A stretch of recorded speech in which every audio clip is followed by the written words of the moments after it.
好，大家好啊！咁而家咧就我哋由呢個係保利廣場嘅，咁我哋睇翻嗰種商業體嗰種成熟度嚇。咁我哋好多時嚟講，我哋睇一睇下咩咧，人流啦、車流啦。咁你見到人咧，我哋見到有人喺度啦。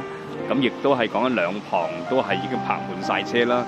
咁而多到咧市政咧，其實要做呢個叫做係路面收費啊，咁能夠係將個資源就大家互相有效地利用資源啦嚇。咁見到嚟講啦兩旁都係車噶啦。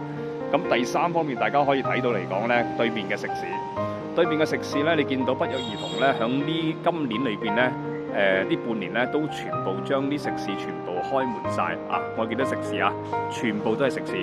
咁而食肆係點樣咧？食肆裏邊咧，我哋通常嚟講，如果冇人流咧，佢嘅食品係賣唔出㗎，佢要養伙計嘅。咁相對嚟講咧，響呢段時間咧，我哋第一時間第一陣嘅商戶咧都係食肆。咁食肆咧好多時咧，佢會夠人流咧，佢先能夠經營得落去。咁所以嚟講咧，佢哋咧隨住呢個係保利中心啦，嘅上班族嘅人流啦，同埋保利廣場啦，同埋周遭嘅住宅群成熟嘅話咧，咁你見到成條街嘅全條街就係以食肆為主要。咁另外有地產鋪啦咁開始已經係開張喺呢個位置度嘅。